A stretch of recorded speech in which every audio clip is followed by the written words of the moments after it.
Okay. The other question again, yes or no. Should students decide what to learn and how to learn? Should children decide what to learn and how to learn? Much of it, yes, and I don't think we have, I think we can only start where children are, so yes. Okay, Norbert? I think children have to be very important partners in the decision-making process. Yes. Okay, Dr. Shah? Their views should be asked for, but it is a collaborative decision. Okay. Tom? Yes, no. Yes, no, that's not fair. I'll go for half and half. You'll go for half and half, like coffee, okay.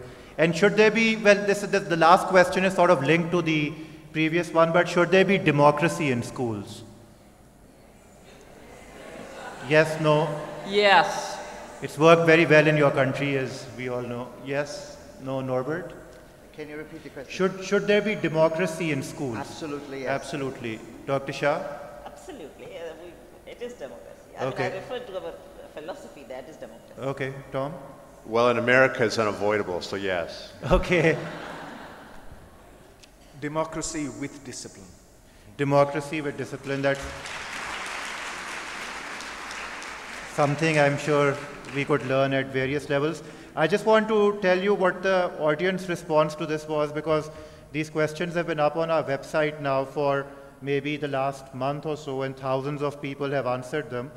So do schools kill creativity?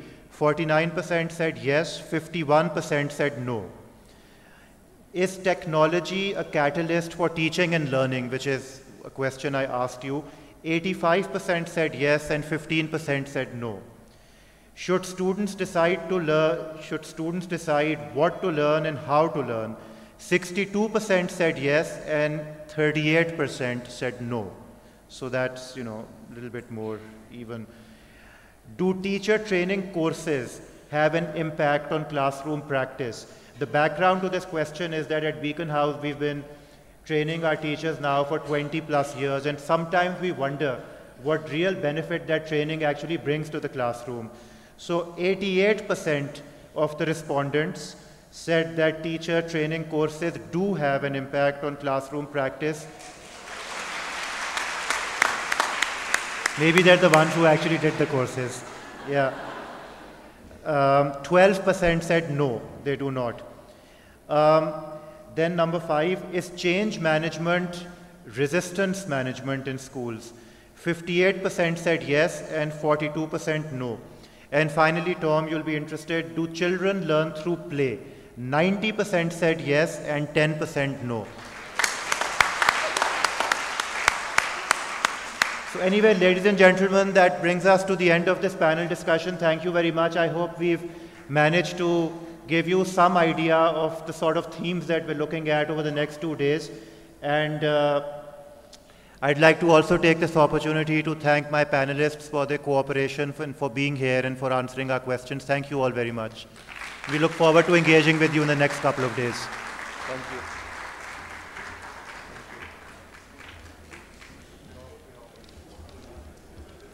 Thank you all very much. Apparently the panel discussion was very stimulating, so stimulating that we managed to overshoot certain time schedules. We would like to sort of bring back certain things that they started off with Dr. Holly saying about curiosity and inquiry, for the sake of inquiry, being so innately human to be able to learn.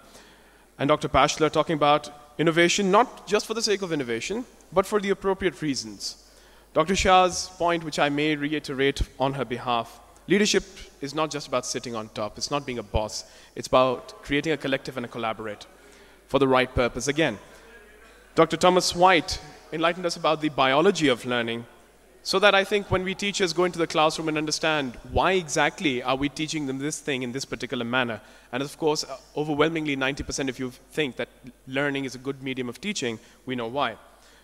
And of course, Dr. Hoodbhoy, who talked about the authoritarian leadership, which is very culturally innate for us in Asia and this part of the world also, and how that does not really work. And I think as a teacher myself, and I know I can hear an echo of teachers sitting over here, I joined the proposed Hippocratic Oath for teachers and live up, hopefully, to what Dr. Hoodbhoy has proposed. On that very appropriate note, we do have a gentleman that we would like to show off as one of the very proud sons, and well, now he's also a mentor for Pakistan. It does not necessarily require the great technologies that we've been talking about. It does not necessarily require great facilities that we're talking about to facilitate learning. What it does require is the human spirit. It requires inspiration. And that inspiration can come from a sincere soul. That sincere soul that I would like to later on invite over here is none other than our own Master Ayub. We have a little... It seems many might have heard of him already, but you will learn all about it with a little video that we have to show about him that CNN covered about Master Ayub from one of his amazing inspirational ventures in a park in Islamabad.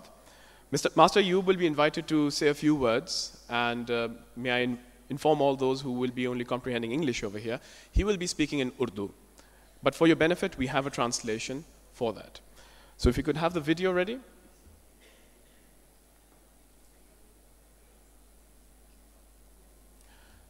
This is the video from CNN about Master Ayub.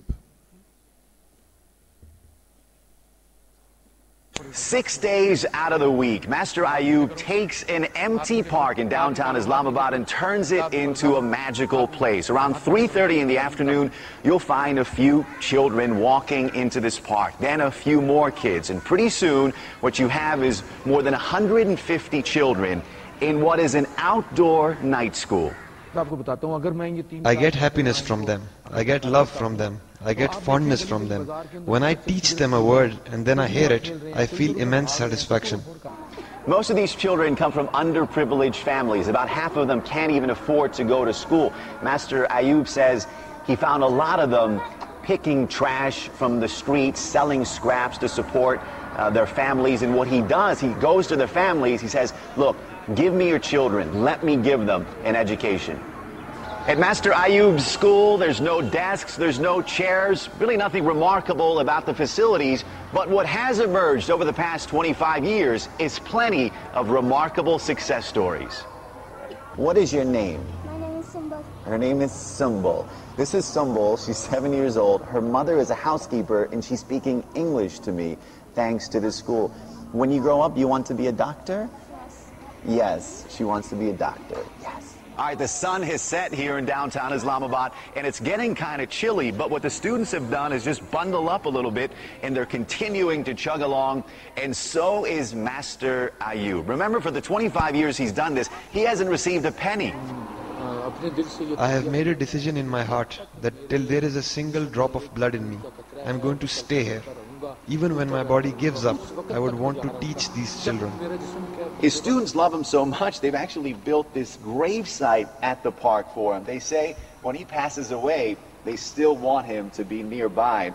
But Master Ayub says he doesn't plan to go anywhere anytime soon. He says he has a lot more students to teach. Reza Sayah, CNN, Islamabad.